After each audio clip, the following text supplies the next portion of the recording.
Buenos días, Isabella. Buenos días, María Fernanda. ¿Cómo están? Bienvenidas a la clase de ciencias el día de hoy. Hoy vamos a estar corrigiendo la evaluación. Entonces les voy a pedir el favor que donde ustedes la realizaron, ya sea en el cuaderno o en una hoja, que la vuelvan a tomar y que verifiquen esto que vamos a estar corrigiendo. ¿Listo? Muy bien, entonces vamos a empezar con este primer punto de verdadero y falso. Entonces, todos los seres vivos responden a cualquier estímulo. Esto es falso. Todos los seres vivos responden a estímulos, pero no todos los seres vivos responden a cualquiera. ¿Listo? Entonces, es decir, los hongos no responden a los mismos estímulos que las plantas. Aunque los dos responden a los estímulos, cada uno responde a diferentes estímulos, por lo cual este es falso. El siguiente, una respuesta es negativa cuando el organismo trata de evitar el estímulo, es decir, se aleja. Esto es verdadero. Después, los hongos reaccionan ante los estímulos positivos por medio del movimiento. Esto es falso. Recordemos que los hongos no, así como las plantas, aunque las plantas sí se acercan al, a la fuente, por ejemplo, cuando veíamos un fototropismo, que era de la luz, que la planta sí empieza a tener como un movimiento, los hongos no reaccionan por medio del movimiento. Ellos no se pueden mover. Por lo tal, es falso. El siguiente, cuando una planta responde mediante una nastia, no puede recuperar su forma original. Esto es falso. Cuando es un estímulo que es de tropismo, la planta no puede recuperar su forma original. Sin embargo, la nastia sí lo puede hacer. Ejemplos de la nastia veíamos que era, por ejemplo, las dormilonas. Muy bien, las dormilonas. También veíamos que era, por ejemplo, esa planta carnívora que se cerraba y se abría. Esa también vuelven a su forma original y eso es una nastia, por lo cual es falso. Nos tuvo entonces que haber quedado de esta manera. Sigamos, aquí teníamos que completar la siguiente información.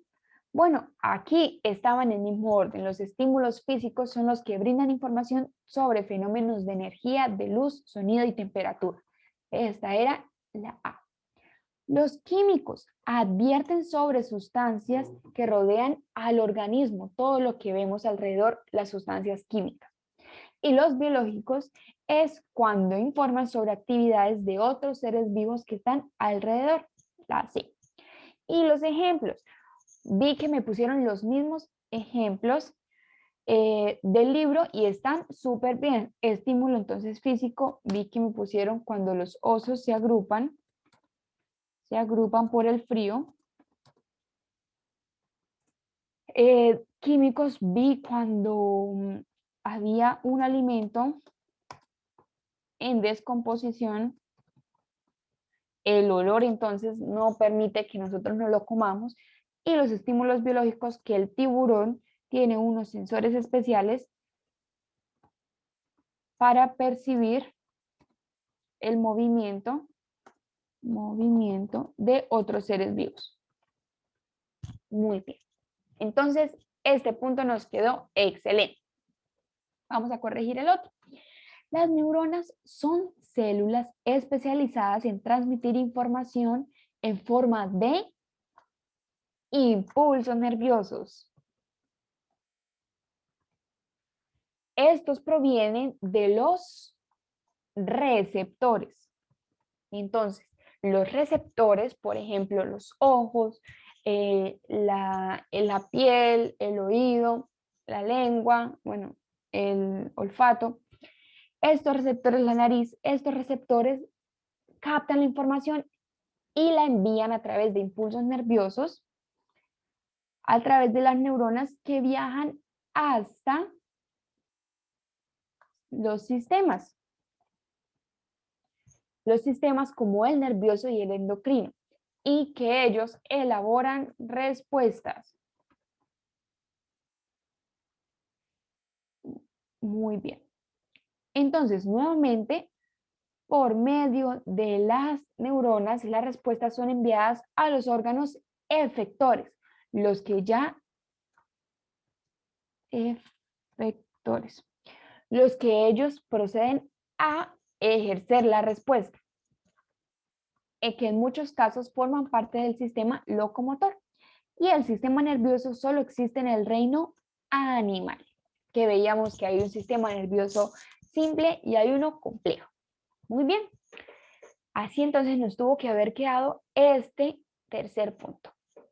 Vamos entonces con el siguiente, con el cuarto. Entonces aquí teníamos que unir la imagen con el tipo de reproducción. Este que vemos aquí en que está 1 y después van 2 es bipartición o fisión binaria. Este de acá, el B, miren que es como si se formaran pequeñas esporas, es esporulación. Y este último de acá que vemos que se forma como una yemita es gemación. Entonces, la A iba con el 3, la B iba con el 2 y la C con el 1. Esa es la respuesta correcta. Vamos con el siguiente. Escribe las palabras que corresponden a la imagen. Este momento de aquí es fecundación, el que estábamos hablando por la clase. Este de aquí que le señalaba que era el gameto masculino es espermatozoide.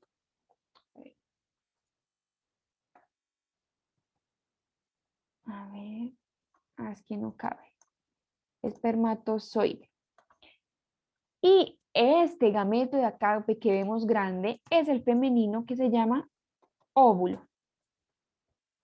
Muy bien. Y cuando estos dos se unen y forman una nueva célula, esta nueva célula se llama cigoto. No se nos puede olvidar.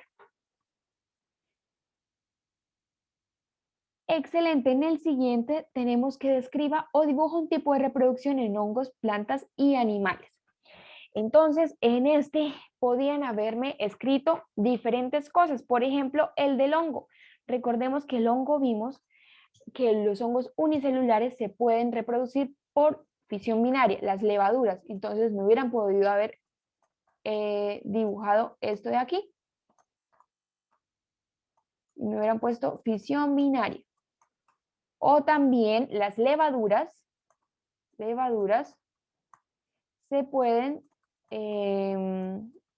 reproducir por medio de la gemación. Entonces me hubieran también podido haber realizado ese dibujo. Muy bien, fisión binaria y este es gemación. Eso es en el caso de unicelulares. Ahora en el caso de pluricelulares. Recordemos que en los multicelulares, cuando vemos el hongo, este hongo, ¿qué pasa? Suelta las esporas. Estas esporas caen al suelo. ¿Y qué pasa cuando están en el suelo? En el suelo, esas esporas se empiezan a desarrollar y se convierten en los micelios. Ahora, si un micelio se encuentra con otro micelio que es al contrario, si ellos dos se llegan a unir, aquí empiezan a hacer la Z y vemos el hongo nuevamente, la Z. Y ahí se vuelve a hacer el mismo proceso. Entonces me hubieran podido haber dibujado alguno de esto o explicar en sus palabras. Por otro lado, en el de plantas vimos los casos del helecho. En el helecho que vimos que estaban las plantas acá, así, y debajo de las hojas vimos que se formaban, que tenían estas bolsas de esporas y estas bolsas de esporas eran liberadas. Cuando estas esporas eran liberadas, bueno, caían en el suelo y empezaban a formarse como si fuera un corazón, ¿sí recuerdan? Y en ese corazón después necesita de mucha agua para que estos gametos masculinos se puedan venir donde están los femeninos y de ahí ya se empieza a formar el helecho. De ahí empieza a salir el helecho. Y el helecho después crece, sale a la superficie y vuelve a hacer el mismo ciclo. Esa es una reproducción que vimos. ¿Cuál fue la otra? La de los pinos. En los pinos vimos que habían dos tipos de semilla, porque ellos son plantas con semilla, pero que no tienen frutos y tampoco tienen flores. Entonces tenemos la semilla que es femenina, que es como una piñita, y la masculina. En la masculina está todo el polen. Ese polen es liberado por el viento y llega y fecunda esa piñita femenina. Esta piñita femenina luego cae al suelo. Veamos que eran así, porque ustedes saben que la piñita está formada como de estos flóculos. Entonces, este cae al suelo y de aquí esto da origen a un nuevo pino. Esa fue la otra reproducción que vimos. Y ahí se repite nuevamente el proceso. Muy bien, mis niñas. Les quiero decir que a las dos les fue muy bien. Si ven que en algún punto les quedó algo mal o que pueden recuperar, lo pueden hacer nuevamente, la corrección, lo pueden hacer. Y con la corrección, si me la envían antes de las 11 de la mañana, les voy a subir unas décimas. ¿Listo? Pero debe ser antes de las 11 de la mañana enviarme los puntos corregidos. Muy bien, mis niñas, eso era todo por la clase de hoy. Continuamos después entonces en nuestro siguiente periodo con nuevos temas que también nos van a gustar mucho. Entonces nos vemos la próxima semana. Que descansen, mis niñas.